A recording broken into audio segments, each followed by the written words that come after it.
जय हिंद मित्रांनो, एक्झाम जागर या एज्युकेशन यूट्यूब प्लॅटफॉर्मवर तुम्हा सर्वांचं पुन्हा एकदा स्वागत आहे.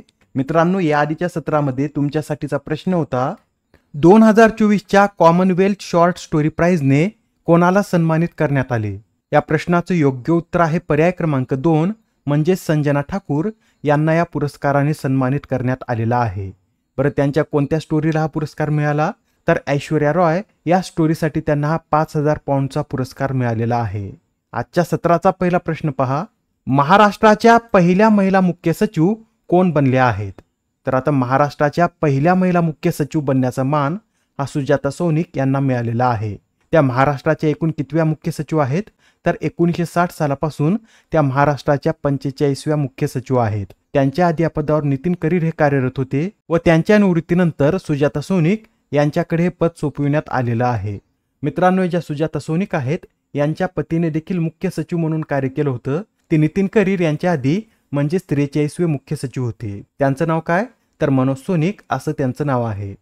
थोडक्यात सुजाता सौनिक यांच्याविषयी ही माहिती सुद्धा नोट करून घ्या. सुजाता सौनिक या मूळच्या हरियाणाच्या असून त्या 1987 बॅचच्या IAS अधिकारी आहेत. त्यांनी याआधी महाराष्ट्र शासनाच्या गृह विभाग आणि सामान्य प्रशासन विभागात अतिरिक्त मुख्य सचिव म्हणून देखील कार्य केलेलं आहे. तसेच त्या हार्वर्ड विद्यापीठाच्या 2018 मधील टेक मी फेलो देखील आहेत. मित्रांनो, सुजाता सौनिक यांच्याबरोबरच या महिलांची नावे सुद्धा लक्षात ठेवा. ओडिशाच्या पहिल्या महिला उपमुख्यमंत्री या प्रवती परिदा बनल्या आहेत. अंतराळ मोहिमेत अंतराळयान उडविणारी पहिली महिला सुनीता विल्यम्स. मेघालयच्या पहिल्या महिला पोलीस प्रमुख इत्शिशा नॉनग्रांग. अलीगड मुस्लिम विद्यापीठाच्या पहिल्या महिला कुलगुरू प्रोफेसर नैमा खातून. ब्रिटनच्या भारतातील पहिल्या महिला उच्चायुक्त लिंडी कॅमेरून. ऑलिम्पिकमध्ये ज्युरी सदस्य बनणारी पहिली भारतीय महिला बिल्किस मीर. मेक्सिकोच्या पहिल्या महिला राष्ट्राध्यक्ष क्लॉडिया शेनबॉम. BSFच्या पहिल्या महिला स्नायपर सुमन कुमारी. पाकिस्तानातील पहिली महिला मुख्यमंत्री मरियम नवाज. पिच क्युरेटर बनणाऱ्या भारताच्या पहिल्या महिला जसिंता कल्याण. उत्तराखंड उच्च न्यायालयाच्या पहिल्या महिला मुख्य न्यायाधीश रितू बहारी. तर महाराष्ट्राच्या पहिल्या महिला पोलीस महासंचालक या रश्मी शुक्ला आहेत. प्रश्न क्रमांक 2, लिओन मास्टर बुद्धिबळ स्पर्धेचं विजेतेपद कोणी पटकावले? तर ही जी लिओन मास्टर बुद्धिबळ स्पर्धा आहे याचं विजेतेपद विश्वनाथन आनंद यांनी पटकावलेलं आहे. मित्रांनो, विश्वनाथन आनंद यांनी स्पर्धा स्पेनच्या जेमे सँटोस लतासा यांना हरून 10व्यांदा जिंकलेली आहे. बऱ्या लिओन मास्टर्स बुद्धिबळ स्पर्धेचं आयोजन कुठे करण्यात येतं?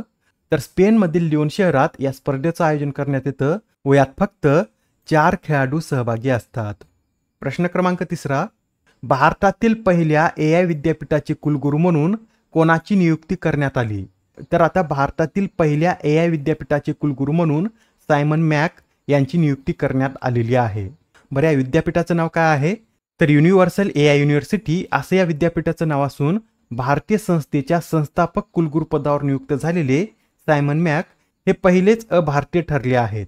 बरं मित्रांनो, आपल्याला असं विचारलं जाऊ शकतं की भारतातील पहिल्या AI विद्यापीठाची स्थापना कोणत्या शहरात करण्यात आली? तर भारतातील पहिल्या AI विद्यापीठाची स्थापना महाराष्ट्रातील मुंबई या शहरामध्ये करण्यात आलेली आहे.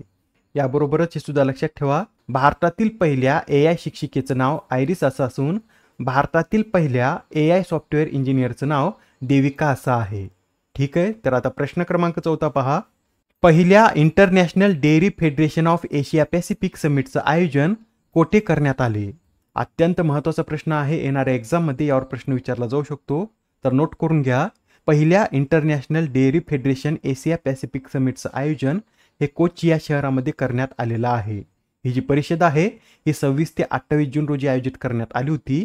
व या परिषदेची थीम काय होती? तर farmer centric innovations in daring अशी या समिटची थीम होती. आता हा प्रश्न पहा, यात काय विचारला आहे? तर भारतीय कृषी संशोधन संस्थेचे नवीन संचालक कोण बनले आहेत? या प्रश्नाचं योग्य उत्तर आहे पर्याय क्रमांक 3 म्हणजेच TR शर्मा हे भारतीय कृषी संशोधन संस्थेचे नवीन संचालक बनलेले आहेत. ते याआधी भारतीय कृषी संशोधन परिषदेमध्ये उपमहासंचालक या पदावर कार्यरत होते.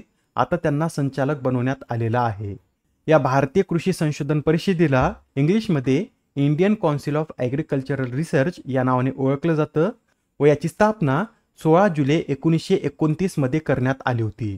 प्रश्न क्रमांक 6, ICC द्वारे घोषित T20 विश्वचषकातील संघात किती भारतीय खेळाडूंचा समावेश करण्यात आला आहे? तर ICC द्वारे घोषित T20 विश्वचषकातील संघात 6 भारतीय खेळाडूंचा समावेश करण्यात आला आहे व या संघाचे कप्तान कोण असतील? तर रोहित शर्मा हे या संघाचे कर्णधार असणार आहेत. रोहित शर्मा बरोबरच या संघात सूर्यकुमार यादव, हार्दिक पंड्या, अक्षर पटेल, अर्शदीप सिंग व जसप्रीत बुमराह यांचा देखील समावेश करण्यात आलेला आहे. प्रश्न क्रमांक 7. अलीकडेच कोणत्या राज्याने NTR भरोसा पेन्शन योजना सुरू केली? कोणती योजना आहे? तर NTR भरोसा पेन्शन योजना व ही योजना आंध्र प्रदेश या राज्यानं सुरू केलेली आहे. या योजनेची सुरुवात आंध्र प्रदेशचे मुख्यमंत्री एन चंद्रबाबू नायडू यांनी 1 जुलै 2024 रोजी अमरावतीच्या ताडेपल्ली ब्लॉकमधील पेनुमाका गावातून केलेली आहे.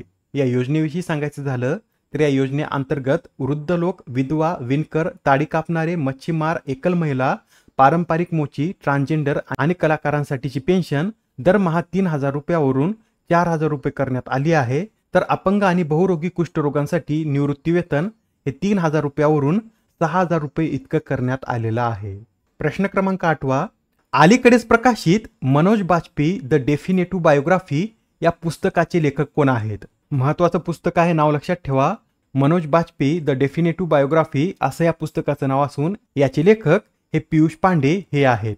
मित्रांनो, पियुष पांडे हे पेशाने एक पत्रकार असून त्यांनी आता अभिनेते मनोज बाजपेयी यांच्यावर आधारित हे पुस्तक लिहिलेलं आहे. याआधी सुद्धा काही महत्त्वपूर्ण पुस्तके प्रकाशित झाली होती, ती सुद्धा आपण एकदा रिवाइज करून घेऊया. तर पहा, अनुराधा मस्करेनान्स यांचं at the wheel of research हे पुस्तक प्रकाशित झालेलं आहे.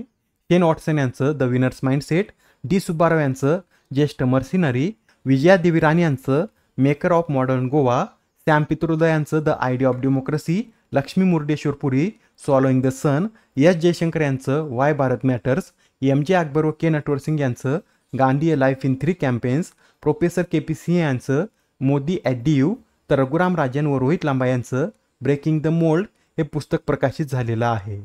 आता हा प्रश्न पहा, भारतातील पहिल्या ऑलिम्पिक संशोधन आणि शिक्षण केंद्राचे उद्घाटन कोणत्या शहरात करण्यात आले? या प्रश्नाचं योग्य उत्तर आहे पर्याय क्रमांक 1, म्हणजेच भारतातील पहिल्या ऑलिम्पिक संशोधन आणि शिक्षण केंद्राचे उद्घाटन हे गुजरातमधील गांधीनगरमध्ये करण्यात आलेलं आहे. या संशोधन केंद्राला काय नाव देण्यात आलं आहे?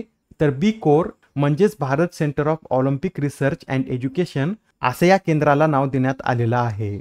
आजच्या सत्रामधील शेवटचा प्रश्न पहा, दरवर्षी आंतरराष्ट्रीय प्लास्टिक पिशवी मुक्त दिवस कधी साजरा केला जातो? तर हा जो आंतरराष्ट्रीय प्लास्टिक पिशवी मुक्त दिवस आहे हा दरवर्षी 3 जुलै रोजी साजरा केला जातो. आणि हा दिवस प्रथम कधी साजरा करण्यात आला होता? तर 2008 मध्ये हा दिवस पहिल्यांदा साजरा करण्यात आला होता. मित्रांनो, याबरोबरच हे सुद्धा नोट करून घ्या, दरवर्षी 2 जुलै रोजी जागतिक क्रीडा पत्रकार दिन साजरा केला जातो. आजच्या सत्रामधील तुमच्यासाठीचा प्रश्न पहा, भारताचे नवे परराष्ट्र सचिव म्हणून कोणाच्या नावाची घोषणा करण्यात आली? आता या प्रश्नाचं उत्तर कमेंटमध्ये देण्याचा प्रयत्न करा. उत्तर चुकलं तरी काही हरकत नाही, कारण ज्यावेळेस तुम्हाला या प्रश्नाचं योग्य उत्तर माहित होतं त्यावेळेस हा प्रश्न तुमच्या दीर्घकाळापर्यंत लक्षात राहतो. तर आता पुढच्या सत्रामध्ये पुन्हा भेटूया. धन्यवाद.